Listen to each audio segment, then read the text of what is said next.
सबसे पहले national conference ने बात की थी ग्रेटर ऑटोनॉमी, मुद्दा रखा इलेक्शंस में।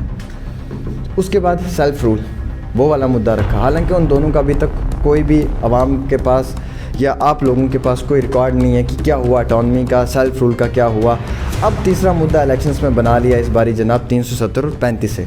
इवन कि ये जनता भी जानती है कि 370 और 35 की वापसी होगी या नहीं होगी, लेकिन नेशनल कॉन्फ्रेंस के पास इलेक्शन कंटेस्ट करने के लिए कोई और मुद्दा नहीं है। 370 और 35A के मुद्दे के ऊपर जो है वो लोगों को बेवकूफ़ बनाने की कोशिश की जा रही है। ये मेरा नहीं कहना है, ये मुख्तलिफ पार्टियों के रहनुमाओं का कहना है। जो कानून में लिखा हुआ फॉरेस्ट अटैक जो वो मिल सकता है, बाकी रियासतों में मिला, जम्मू कश्मीर के गुजर बकरवाल लोगों को नहीं मिला।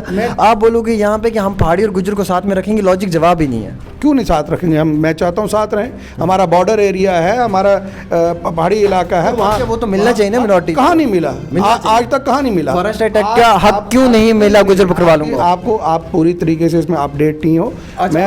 मैं आपको ये कहता हूँ, आप एक बार जाइए, जाके रिमोट एरिया में जहाँ पे ये है, अब मेरी कॉन्स्टिट्यूंसी ले लीजिए, मेरी कॉन्स्टिट्यूंसी कानून के हिसाब से बात करें, मेरी बात सुन लेना, कॉन्स्टिट्यूशन के मुताबिक बात मैं कानून की बात करता हूँ। फॉर एग्जांपल के आपको कानूनी तौर पे 100 रुपये मिलना है, ठीक है, कहीं पे मिलना है 100 रुपये, और आपको 100 रुपये मिल रहे हैं, तो इसमें क्या ज़रूरत है कि मैं दूसरे को डंडा मार के आपको 100 रुपया दूँ?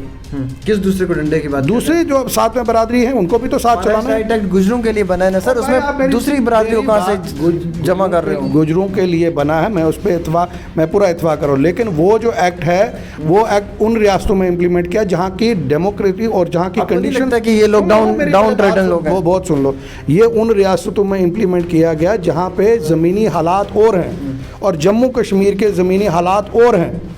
अब जिस तरीके से बीजेपी इसको ये शो करना चाहती है कि हमने वो किया, ठीक है, अगर उनको लगता है ये फ़ायदा है तो इलेक्शन में उनको पता चल जाए। नहीं लगता है कि ये लोग socially, educationally, financially, economically backward sector वाले लोग हैं, और इनके लिए फॉरेस्ट एक्ट का होना ज़रूरी है? नोमैड्स हैं, 6 महीने यहाँ 6 महीने वहाँ, तो कानून लाया है। अब आप उस कानून के लिए बोल रहे हैं कि हम दोनों को साथ में रखना चाहते हैं, तो कैसे? जब हिंदुस्तान के कॉन्स्टिट्यूशन ने ये अधिकार दे दिया है मिनॉरिटीज़ को, तो नेशनल कॉन्फ्रेंस कौन होती है जो उस मिनॉरिटीज़ के उसका अधिकार? हमने कब रोका? हमने कहा ठीक है, अब इंप्लीमेंट क्यों नहीं किया? तो इंप्लीमेंट इन्होंने आप किया तो इनको इनका रिजल्ट मिल जाएगा। लोगों को फिर उनके साथ जाना चाहिए, बीजेपी के साथ। लोग, मैं क्यों कहूँगा बीजेपी के साथ जाना चाहिए? तो फिर आप लोगों ने अपने इख्तिदार में मिनॉरिटीज के लिए क्या किया? बीजेपी ने, सुनो मेरी बात, जिस बीजेपी ने अपनी सेल्फ रिस्पेक्ट भी बंदे की होती है, बंदा सोचता है, जिस बीजेपी ने जम्मू कश्मीर की ये हालात की, जिस जम्मू कश्मीर ने जम्मू कश्मीर के लोगों का बुरा हाल किया, जम्मू कश्मीर की इकॉनमी कर रही, जम्मू कश्मीर के यूथ का और जम्मू कश्मीर के नौजवान का बुरा हाल किया, उस बीजेपी के साथ मैं क्यों कहूँगा जाने के लिए? उमर साहब का हमेशा इल्ज़ाम होता है कि हर पार्टी को टीम के तौर पे देखते हैं। उन्होंने एक अपने स्टेटमेंट में कहा था कि अपनी पार्टी जो है बीजेपी की बी टीम है, और उनका जवाब मिला है, वो मैं आपको सुना देता हूँ। वो कहते हैं कि नेशनल कॉन्फ्रेंस सबसे पहले ए टीम थी, क्योंकि ये खुद टीम रही है। सबसे पहले बैटिंग इन्होंने की है, फिर हमने बाद में बैटिंग करना शुरू किया। अगर नेशनल कॉन्फ्रेंस वाजपेयी जी के दौर में उमर साहब को इक़्तिदार में एक कुर्सी पे, एक ओहदे पे बिठाया और मरकज़ के अंदर एक बड़े लेवल के ऊपर उन्होंने काम किया, उस वक्त में ए टीम, बी टीम, सारी टीमें वो भूल गए थे। अगर आज हम लोग जुड़ना चाहें तो इन्हें बड़े ये एतराज़ होता है। तो मुझे ये बताएंगे, क्या नेशनल कॉन्फ्रेंस ने ही शुरुआत ए टीम बी टीम वाली की है? बीजेपी का एमपी कहता है कि जनाब मेट्रो ट्रेन जो है वो बांध तालाब से बड़ी ब्रह्मणा फाइनल स्टेज पे है। तो क्या बताओ मुझे, मैं क्या इस पे जवाब दूँ आपको? क्या बोलूँ उसको? क्या आपको ज़मीन पे जाओ ज़रा देखो कहाँ पे, मुझे एक पिलर ही बता दो कि कहाँ ट्रेन का एक पिलर बना है, उस बात पे क्या है? और मैं आपको ये बताऊं, बीजेपी के एमपीज़ जो पार्लियामेंट में जो एक राइट होते हैं, जो प्रिविलेजेस होते हैं एक मेंबर को, पार्लियामेंट के अंदर और असेंबली के अंदर अगर कोई एमपी किसी के खिलाफ या कोई भी झूठ बोलेगा, उसको एक प्रिविलेज होता है, उसको आप कुछ नहीं कर सकते। बीजेपी उस प्रिविलेज को यूज़ करके पूरे हिंदुस्तान में लोगों को बेवकूफ़ बना रही है कि जम्मू कश्मीर में 370 के बाद जनाब वहाँ पे मेट्रो ट्रेन का जो फाइनल स्टेज पे है, उसी कानून को वो बेवकूफ़ इस्तेमाल करके बेवकूफ़ बना रहा है। वो पूरे हिंदुस्तान में वहाँ बोल रहा है, वो एमपी वहाँ पे जाके, मैं खैर उस पर मैं नहीं, मेरे साथ 6 साल वो असेंबली में भी रहा, मैं जानता हूँ कि उसकी कितनी सोच है और किस तरीके से वहाँ आता है। मगर मैं ये हैरान हूँ कि ना वो जो रेलवे का कह रहे हैं वो बन रहा है जनाब, वो बन रहा है, इधर ये हो रहा है, उधर हो रहा है, हो कहीं कुछ नहीं रहा है। दुरुस्त है। हमारे साथ बातचीत करने के लिए एजाज जान, जो नेशनल कॉन्फ्रेंस के सीनियर लीडर हैं और पीर पंजाल की धरती पे इनकी हमेशा नज़र रहती है और उसी के हवाले से कई सारे अहम सवाल भी पूछेंगे। और अभी जो एक बड़ा नारा है कि 370-35 से की जो है वो वापसी होकर रहेगी और इसके लिए नेशनल कॉन्फ्रेंस किसी भी हद तक जाने के लिए तैयार है, इन्हीं सब चीज़ों को लेकर एजाज जान साहब से सवाल करेंगे। बहुत बहुत शुक्रिया सर वक्त देने के लिए। सबसे पहले नेशनल कॉन्फ्रेंस ने बात की थी ग्रेटर ऑटोनॉमी, मुद्दा रखा इलेक्शंस में। उसके बाद सेल्फ रूल, वो वाला मुद्दा रखा। हालांकि उन दोनों का अभी तक कोई भी आवाम के पास या आप लोगों के पास कोई रिकॉर्ड नहीं है कि क्या हुआ ऑटोनॉमी का, सेल्फ रूल का क्या हुआ। अब तीसरा मुद्दा इलेक्शंस में बना लिया इस बारी जनाब 370 और 35 से। इवन कि ये जनता भी जानती है कि 370 और 35 से की वापसी होगी या नहीं होगी, लेकिन नेशनल कॉन्फ्रेंस के पास इलेक्शन कंटेस्ट करने के लिए कोई और मुद्दा नहीं है। 370 और 35A के मुद्दे के ऊपर जो है वो लोगों को बेवकूफ़ बनाने की कोशिश की जा रही है। ये मेरा नहीं कहना है, ये मुख्तलिफ पार्टियों के रहनुमाओं का कहना है। आपका शुक्रिया आमिर। जहाँ तक आपने बात की 370 और 35A की, 5 अगस्त 2019 को जब जिस तरीके से इस दफ़े को तोड़ा गया, जिस तरीके से जम्मू कश्मीर को एक जेल में तब्दील किया गया, जिस तरीके से जम्मू कश्मीर के लोगों को बंद किया गया और एक डर का माहौल जो क्रिएट किया गया, पहले फोर्सेस को यहाँ लाया गया। पूरी दुनिया में इस वक्त हाईएस्ट जो मिलिट्री जोन है वर्ल्ड में वो जम्मू कश्मीर है, और ये इस चीज़ को साबित करता है कि किस तरीके से 370 तोड़ा गया, किस तरीके से जम्मू कश्मीर के लोगों को दबाया गया, किस तरीके से डिफरेंट एजेंसीज़ के थ्रू लोगों को दबाया जा रहा है, लोगों को परेशान किया जा रहा है, लोगों का कारोबार ख़त्म हो गया है, लोगों का जो रोज़मर्रा की रोज़गार था वो हो गया है, महंगाई तूफ़ान पे है। मुझे ये अफसोस होता है कि जब आप भी इस तरीके का सवाल पूछते हो तो मुझे ये बड़ा अफसोस होता है कि आप जैसा एक अच्छा नौजवान जो सड़क पे देख रहा है कि लोगों के साथ क्या हो रहा है, क्या परेशानी हो रही है। 370 35A रियासत का दर्जा, इसके लिए नेशनल कॉन्फ्रेंस और हम सब हमेशा लड़ेंगे और पूरी कोशिश करेंगे कि उसको वापस लाया जाए। पहली लड़ाई कानूनी लड़ाई है जो सुप्रीम कोर्ट के अंदर है। आपको पता है इस सरकार ने फार्मर्स के अगेंस्ट बिल लाया और बिना डिस्कशन के वो बिल पार्लियामेंट में लाया गया, और उसके बाद जब इलेक्शन आया, इलेक्शन में इनको लगा कि हम 5 रियासतों में हार जाएंगे, और बिना डिस्कशन के वो बिल वापस ले लिया गया। तो मैं ये समझता हूँ ये जो हिंदुस्तान की डेमोक्रेसी है उसके ऊपर ये जो जिस तरीके से ये हुकूमत कर रहे हैं, ज़ोर ज़बरदस्ती की हुकूमत कर रहे हैं, उसका जवाब लोग इनको जल्दी देंगे। बिल्कुल। आपने जहाँ तक कहा कि मुख्तलिफ जमातें ये कह रही हैं, मुझे कई बार कुछ लोग पूछते हैं कि भाई आप हमें ये बताइए कि क्या किया नेशनल कॉन्फ्रेंस ने। बहुत से लोग आपको भी कहते होंगे। तो मेरा उसमें ये कहना है, जम्मू कश्मीर के अंदर जो ये हॉस्पिटल हैं, जिन सड़कों पे आप चल के आते हो, जिन सड़कों से आप जाते हो, जिन स्कूलों में आप पढ़े हो, अगर आप लोगों की देखें, जम्मू कश्मीर में कोई भी आदमी जो है वो भूखा नहीं रात को सोता, और हर इंसान को जो है उसके पास उसकी जगह है, रहने के लिए छत है। ये सब कुछ नेशनल कॉन्फ्रेंस की। बिल्कुल, आपने बहुत सारी बातें कही, मैं इन सारी बातों को जो है वो मैं इन बातों से इत्तेफाक रखता हूँ। मेरा सवाल है, आपने कानून के हवाले से बात की सुप्रीम कोर्ट में, आप मुझे बता पाएंगे 370 पे अभी तक कितनी हेयरिंग हुई हैं, और 370 को लेकर सुप्रीम कोर्ट के अंदर अभी तक इन हेयरिंग्स के ऊपर नेशनल कॉन्फ्रेंस की जानिब से कौन कौन से लीडर वहाँ पर पहुँचे, और इस वक्त कौन से वकला हजरात जो हैं वो इस पूरे केस को देख रहे हैं? देखिए, मैं आपको जो बताऊँ, हेयरिंग्स के अंदर लीडर्स का कोई काम नहीं होता है।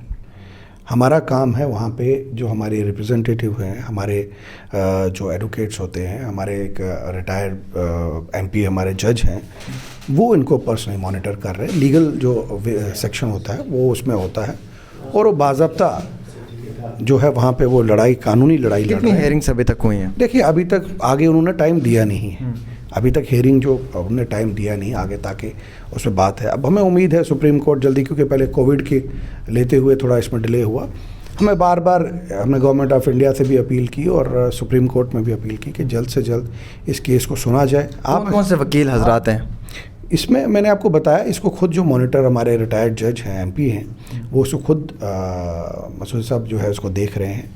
उसके साथ उनकी पूरी टीम है, वो अपनी टीम के साथ लगे हुए हैं। कोई इसमें परेशानी की कोई बात नहीं। और गवर्नमेंट की तरफ से जो एफिडेविट्स जो गवर्नमेंट ने फाइल कर रहे थे ऑब्जेक्शन के, वो भी अपने कर रही है। मुझे उम्मीद है कि हिंदुस्तान की जो डेमोक्रेसी है और हिंदुस्तान का जो कानून है वहाँ पे जो है जम्मू कश्मीर के लोगों को इंसाफ मिलेगा। और मैं अल्लाह से ये दुआ करता हूँ कि आप जैसे जो हमारे ये अच्छे जिनको लोग सुनते हैं इनको भी हिदायत दे वो कि वो भी हमें इस मुहिम में जो है वो हमारा साथ दें ताकि हम कामयाबी हो। आज किस चीज़ की कामयाबी हो दोबारा से इस रियासत में 370 और 35 से जो है वापस आए और यहाँ पे जो लोगों को अपना हक मिले। अगर मैं आपसे ये सवाल पूछूं कि ये टेम्प्रोरी क्यों था तो क्या जवाब होगा? बात सुने, आपको मुझसे ज़्यादा ये सवाल जाके बीजेपी वालों को पूछना चाहिए कि आज जहाँ कहीं भी मज़दूर है वो बाहर से आके मज़दूरी कर रहे हैं, यहाँ कहीं भी जो बाकी हैं वो क्या लोकल लोगों को राइट नहीं है?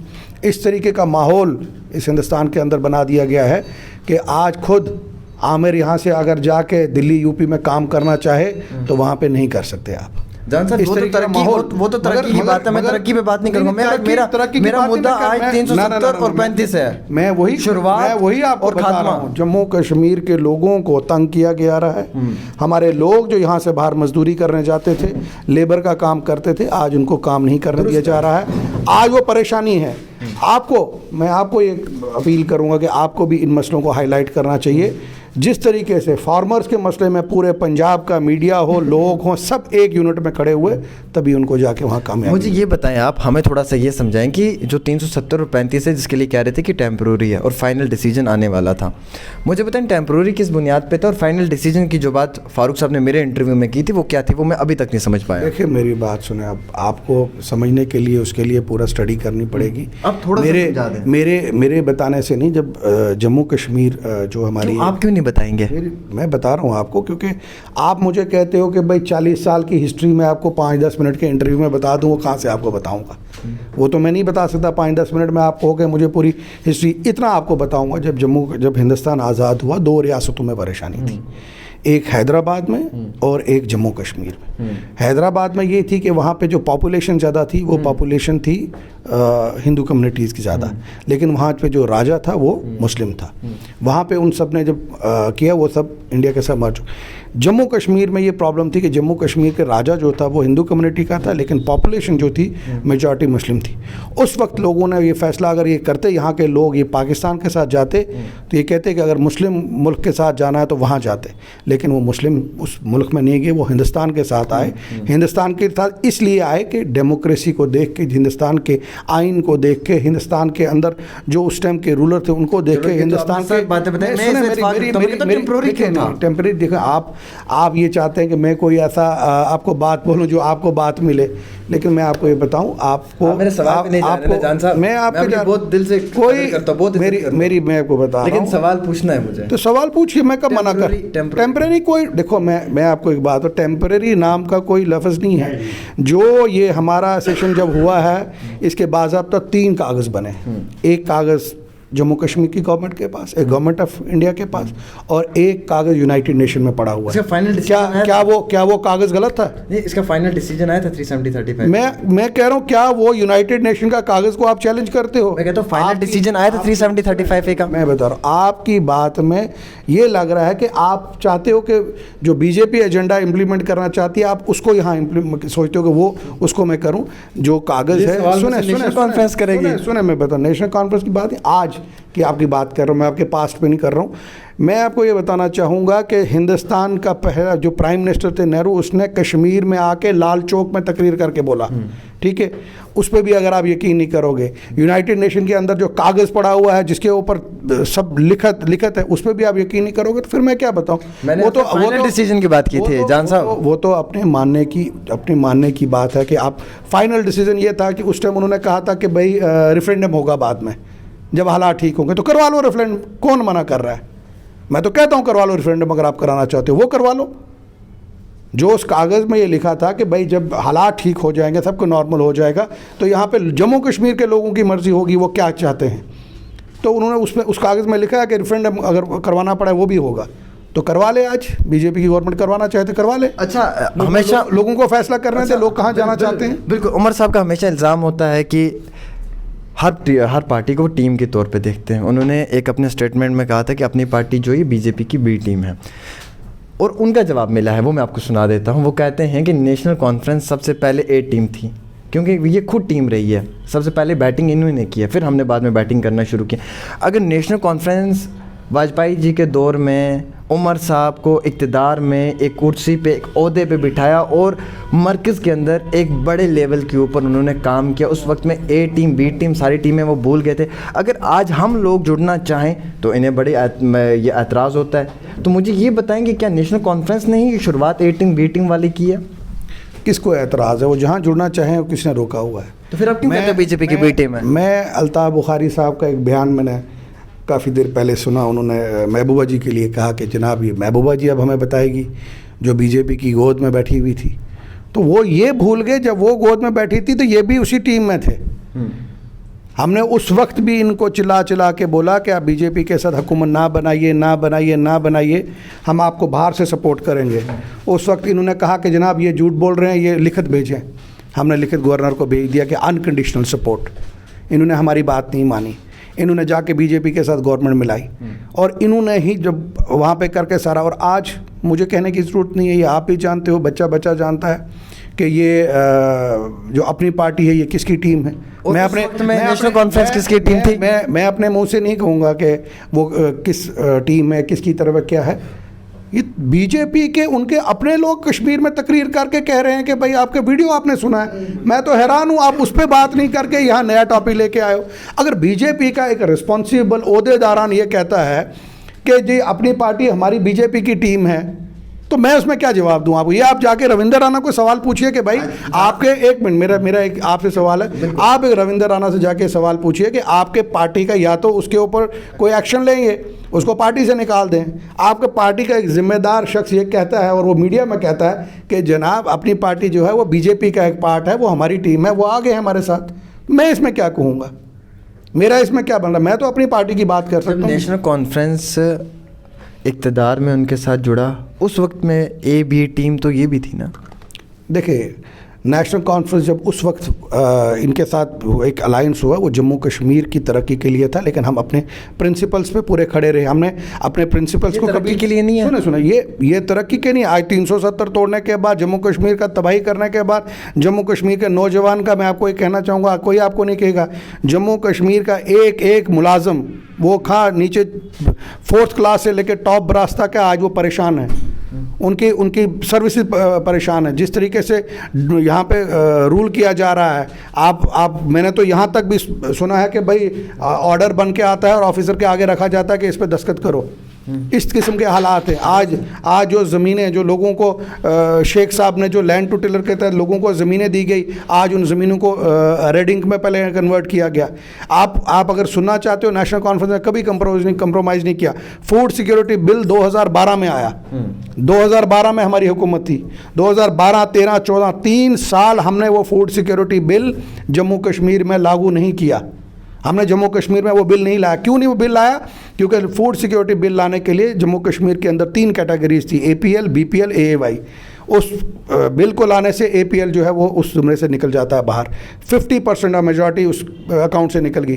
फिर जब PDP और BJP की हुकूमत आई और आज वही मेरे दोस्त हैं चौधरी जुल्फ़कार साहब, उनकी इज़्ज़त करता हूँ, मुझे बड़ा अफसोस होता है जब मैं ये देखता हूँ कि उसने वो बिल यहाँ पे इम्प्लीमेंट किया, फूड सिक्योरिटी बिल। क्यों किया वो बिल इम्प्लीमेंट उसने? क्या उस पर वजूहत थी? ये सवाल आप उनसे जाके क्यों नहीं पूछते हैं? हम कि उस नहीं आप पूछो। सुने मैं बता रहा हूँ, नहीं आप पूछते हो हर जगह। मैं आपको भी थोड़ा सा कर रहा हूँ, वो क्या कहते हैं, अपडेट कर रहा हूँ। ये ऐसे मुद्दे हैं जिससे जम्मू कश्मीर को तबाही हुई है। अच्छा, नेशनल कॉन्फ्रेंस ने मिनॉरिटीज़ के लिए क्या किया है? अगर मैं ये सवाल पूछूं, जिसमें कि गुजर बकरवाल लोग हैं और बाकी मिनॉरिटीज़, अपने इक़्तिदार में क्या किया? देखो मैं आपको बताऊँगा, नेशनल कॉन्फ्रेंस ने जो किया वो ग्राउंड पे है। मैंने आपको, मुझे बताएंगे? आपका यही सवाल है ना, आप मीडिया में कहते हो क्या है। आप कभी गांव में तो जाते नहीं हो। आप गांव में जाते हो, जो गांव में सड़कें पहुंची हैं, जो गांव में लोगों के स्कूल खुले हैं, जो गांव में डिस्पेंसरियाँ खुली हैं, जो रहबर तालीम के तहत जो गांव में बच्चे लगे हुए हैं, उस गांव का बच्चा लगा हुआ है जहां पे कोई टीचर नहीं जाता था पढ़ाने के लिए। आप जो छोटी छोटी डिस्पेंसरियाँ देखते हो, जो सीजनल स्कूल्स चलते हैं, जो हमारे बच्चों का नौकरियों में आते हैं, वो किसने? आप मुझे बताएंगे सीजनल टीचर की आज के वक्त में कितनी सैलरी है? एक मेरी बात सुने, मैं आपको ये बता रहा हूँ जो सबसे इम्पोर्टेंट बात है। आप कहते हो क्या किया? अरे भाई, जिन सड़कों पे आप चल के आते हो, अगर 70 साल हमारी हुकूमत रही तो वो हम ही ने बनाई होंगी ना, भी आऊंगा ना, वो किसी और ने थोड़ी बनाई होगी। जो जिन मैं स्कूलों में, सवाल पूछ रहा हूँ कि सीजनल टीचर्स की सैलरी कितनी है? देखिए सीजन स्कूल टीचर की सैलरी अब ये जो नए पे ग्रेड है उसमें चेंज हुआ है, एग्जैक्ट मेरे पास नंबर नहीं है, तो नंबर मैं एग्जैक्ट आपको नहीं बता सकता, लेकिन अब एनहांस हुई है, मेरे ख्याल में 10-12 हज़ार के ऊपर ही होगी, जो मेरा आइडिया है उससे ऊपर ही होगी, ग्रेड में चेंज हुई है और बच्चे काम कर रहे हैं, लोग काम कर रहे हैं, लेकिन वहाँ पे भी मुश्किलात अब पैदा की जा रही हैं। फॉरेस्ट राइट एक्ट क्यों नहीं इम्प्लीमेंट किया नेशनल कॉन्फ्रेंस ने जब इनका इक़्तिदार था? ये बीजेपी कह रही है कि मिनॉरिटीज़ को दबाने में अगर सबसे बड़ा रोल रहा है तो वो डॉक्टर फारूक अब्दुल्ला का रहा है। आज पॉलिटिकल रिजर्वेशंस की बात जो है वो नेशनल कॉन्फ्रेंस ने नहीं की, अब जो बीजेपी है वो कर रही है। अब रविंदर राणा चिल्ला चिल्ला कर ये कह रहे हैं कि गुजर बकरवालों को फॉरेस्ट राइट एक्ट का जो लाभ है वो बीजेपी की हुकूमत ने दिया है। आप लोगों ने अपने इक़्तिदार में क्यों नहीं किया? हमने, जब हम पावर में थे, हमने दोनों भाइयों को इकट्ठे रखा। आपकी इस तकरीर में और रविंदर राणा की उस तकरीर में दो भाइयों में दरार पड़ गई है, ये मैं आज आपको बता रहा हूँ।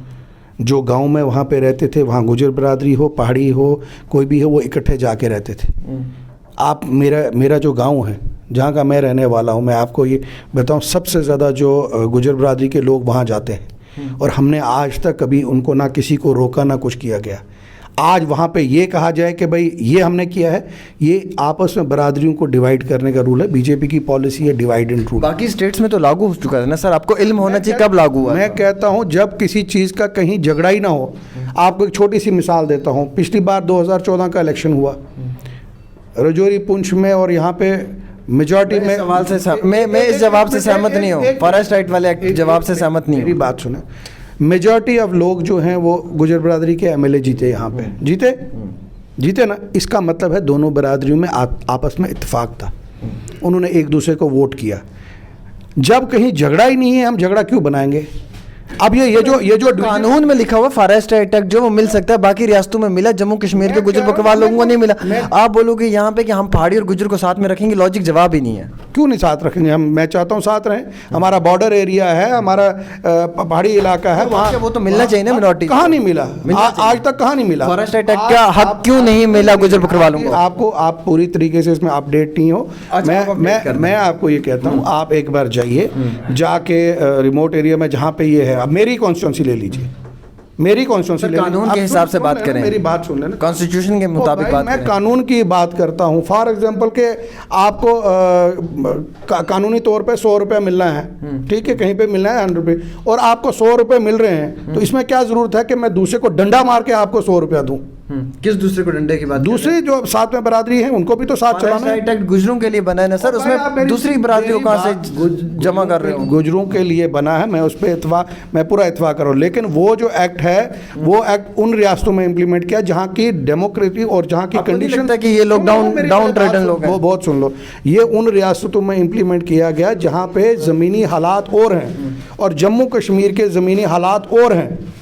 अब जिस तरीके से बीजेपी इसको ये शो करना चाहती है कि हमने वो किया, ठीक है, अगर उनको लगता है ये फ़ायदा है तो इलेक्शन में उनको पता चल जाए। नहीं लगता है कि ये लोग socially, educationally, financially, economically backward sector वाले लोग हैं और इनके लिए फॉरेस्ट एक्ट का होना ज़रूरी है? नोमैड्स हैं, 6 महीने यहाँ 6 महीने वहाँ, तो कानून लाया है। अब आप उस कानून के लिए बोल रहे हैं कि हम दोनों को साथ में रखना चाहते हैं, तो कैसे? जब हिंदुस्तान के कॉन्स्टिट्यूशन ने ये अधिकार दे दिया मिनॉरिटीज़ को, तो नेशनल कॉन्फ्रेंस कौन होती है जो उस मिनॉरिटीज़ के उसका अधिकार? हमने कब रोका? हमने कहा ठीक है, अब इंप्लीमेंट क्यों नहीं किया? तो इंप्लीमेंट इन्होंने आप किया तो इनको इनका रिजल्ट मिल जाएगा। लोगों को फिर उनके साथ जाना चाहिए, बीजेपी के साथ। लोग, मैं क्यों कहूँगा बीजेपी के साथ जाना चाहिए? तो फिर आप लोगों ने अपने इख्तियार में मिनॉरिटीज के लिए क्या किया? बीजेपी ने, सुनो मेरी बात, जिस बीजेपी ने अपनी सेल्फ रिस्पेक्ट भी बंदे की होती है, बंदा सोचता है, जिस बीजेपी ने जम्मू कश्मीर की ये हालात की, जम्मू कश्मीर ने जम्मू कश्मीर के लोगों का बुरा हाल किया, जम्मू कश्मीर की इकॉनमी कर, जम्मू कश्मीर के यूथ का और जम्मू कश्मीर के नौजवान का बुरा हाल किया, उस बीजेपी के साथ मैं क्यों कहूँगा जाने के लिए? लोग अच्छी तरह देख रहे हैं, लोग चुप हैं, लोग दबाए हुए हैं, लोग चुप हैं। लोग अपना जवाब, ये उन्होंने ठीक किया या गलत किया, इलेक्शन में देंगे। बीजेपी ने जो कहा वो करके दिखाया। अगर मैं यहाँ पे बीजेपी का स्पोक्स पर्सन नहीं हूँ, लेकिन मैं ये सवाल इसलिए पूछ रहा हूँ क्योंकि आप नेशनल कॉन्फ्रेंस के, आपसे सवाल पूछना है। फॉरेस्ट राइट एक्ट पे आप मुझे जवाब ही नहीं दे पा रहे हैं, आपके पास जवाब, आप स्पीचलेस हैं। मैं क्यों स्पीचलेस हूँ? आप स्पीचलेस हैं। मैंने आपको, अब मुझे कॉन्स्टिट्यूशन के हिसाब से जवाब देना, आप एग्जाम्पल पुट कर रहे हैं। कॉन्स्टिट्यूशन के हिसाब से नहीं है। जो कानून बनता है ये कानून के मुताबिक बनता है। कॉन्स्टिट्यूशन क्यों अलग नहीं चीज़ लगने है। दिया? क्या धारा 370 की वजह से नहीं लग रहा था? पहले आपको मैं ये बताऊं, कॉन्स्टिट्यूशन अलग चीज़ होती है, कानून अलग होता है। ठीक है, ठीक है, आप कॉन्स्टिट्यूशन को ला रहे हो। ठीक है। एक कानून जो बनता है, कानून किसके लिए बनता है बताओ मुझे। कोई जब लॉ बनता है किसके लिए बनता है? हाँ, साफ जाहिर सी बात है कि आवाम की आवाम की बेहतरी के लिए बनता है, इसीलिए उसको पार्लियामेंट में बनाया जाता है। पहले लोअर हाउस करता है, फिर अपर हाउस क्या जाता है। 370 सुन लो ना, की पहले वजह बात से नहीं था? सुन लो ना मेरी बात। 370 की वजह से कोई इसमें नहीं था। 370 की वजह से आप लोग और सब लोग प्रोटेक्टेड थे। अब 370 के बाद आप भी जानते हो, आपका दिल जानता है क्या हालात है। बाकी क्या मुझे क्या कहना है, लोग जानते हैं, लोग अपना फैसला खुद बताएंगे। मेरे कहने या ना कहने से फ़र्क नहीं, लोग इसका फैसला खुद करेंगे। आपका बीजेपी का एमपी कह रहा है पार्लियामेंट के अंदर, जिस कानून की आप बात करते हो, जिस पार्लियामेंट की आप बात कर रहे हो, अभी आप बात कर रहे हो, सुनो ना, उसी पार्लियामेंट के अंदर बीजेपी का एमपी कहता है कि जनाब मेट्रो ट्रेन जो है वो बंद तालाब से बड़ी ब्रह्मणा फाइनल स्टेज पे है। तो क्या बताओ मुझे, मैं क्या इस पे जवाब दूँ आपको? क्या बोलूँ उसको? क्या आपको ज़मीन पे जाओ ज़रा देखो कहाँ पे, मुझे एक पिलर ही बता दो कि कहाँ ट्रेन का एक पिलर बना है, उस बात पे क्या है। और मैं आपको ये बताऊँ, बीजेपी के एमपीज़ जो पार्लियामेंट में जो एक राइट होते हैं, जो प्रिविलेजेस होते हैं एक मेंबर को, पार्लियामेंट के अंदर और असेंबली के अंदर अगर कोई एमपी किसी के खिलाफ या कोई भी झूठ बोलेगा, उसको एक प्रिविलेज होता है, उसको आप कुछ नहीं कर सकते।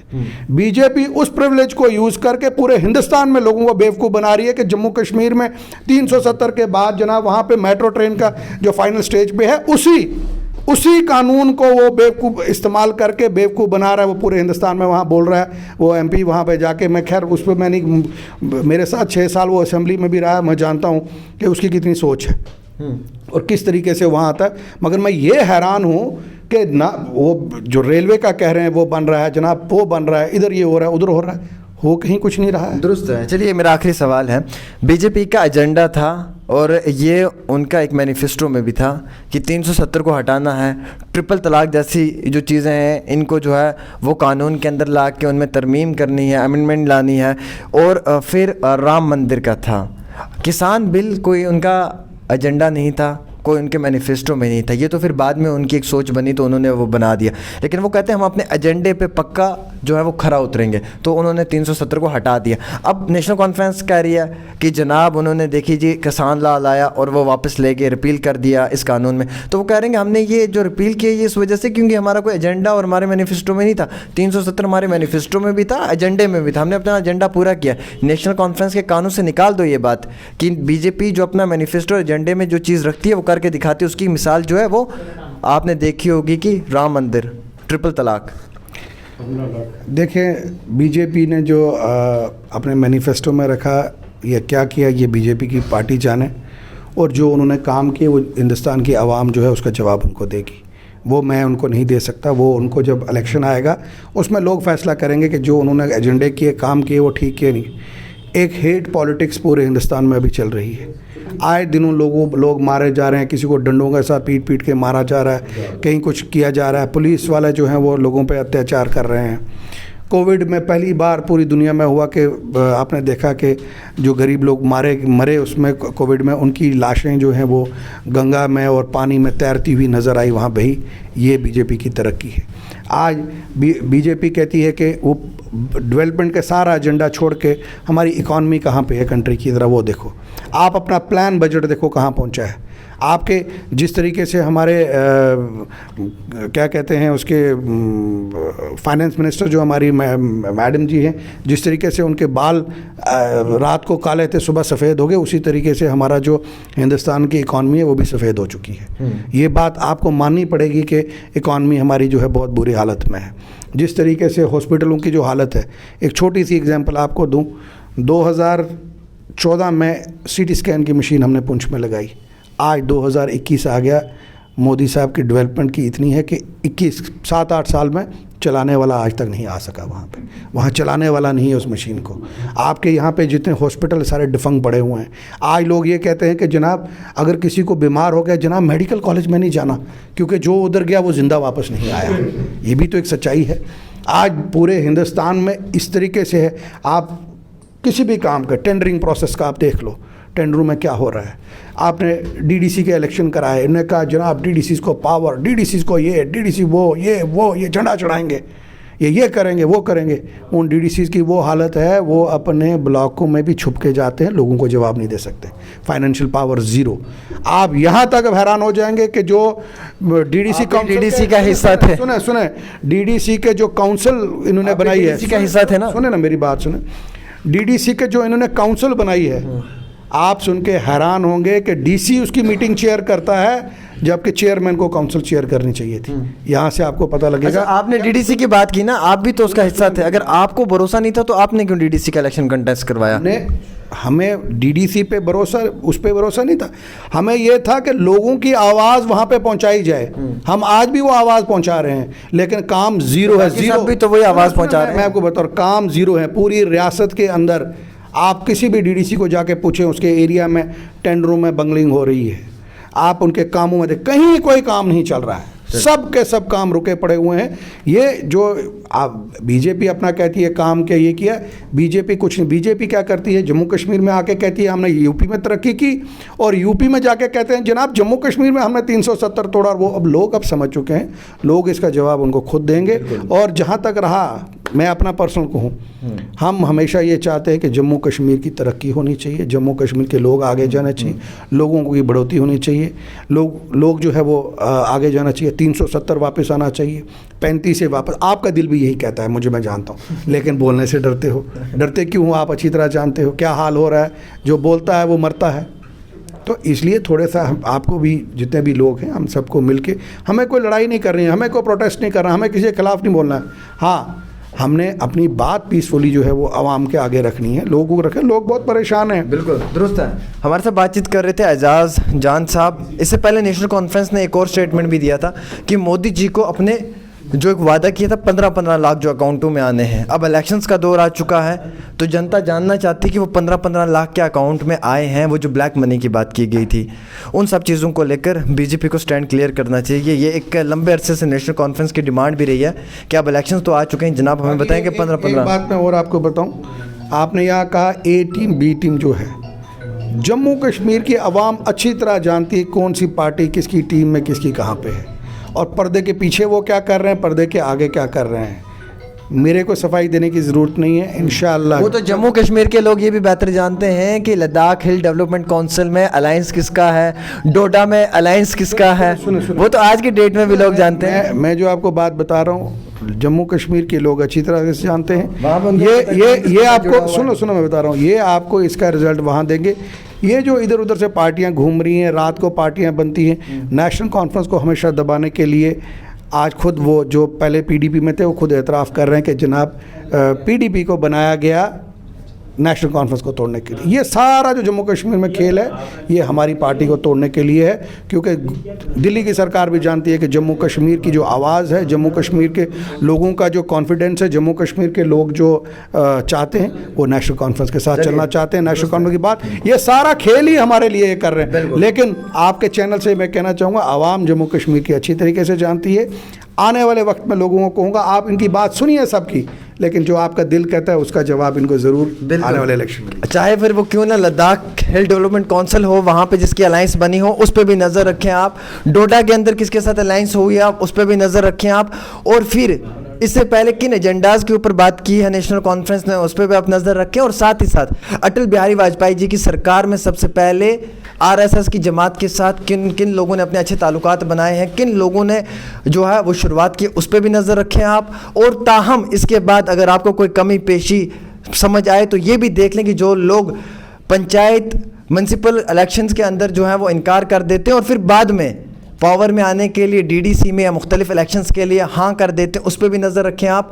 क्योंकि जनाब ये तमाम चीज़ों पे आपकी नज़र रहनी चाहिए। हमारे पास इस वक्त में कश्मीर के 2 मेंबर ऑफ पार्लियामेंट हैं, और इस बार अगर कश्मीर में डीलिमिटेशन के बाद कम सीटें आई तो कश्मीर की आवाम का कहना है कि ये सारी जिम्मेवारी उन 2 मेंबर ऑफ पार्लियामेंट की है जिन्होंने जाके पार्लियामेंट में बात नहीं किया। जम्मू के जो 2 की बात की जा रही है इस वक्त में, जो सिटिंग MP हैं वो लगातार जम्मू के हवाले से बात कर रहे हैं। रहे हैं, तो कश्मीर की क्या तरक्की हो रही है, इसका जवाब वहाँ के जो मेंबर ऑफ पार्लियामेंट है उन लोगों को देनी पड़ेगी। फिलहाल आप देखते रहें डेली तस्कीन, आमिर सुहेल के साथ एक छोटी सी खास रिपोर्ट ग्राउंड ज़ीरो से, एजाज जान के साथ जम्मू से।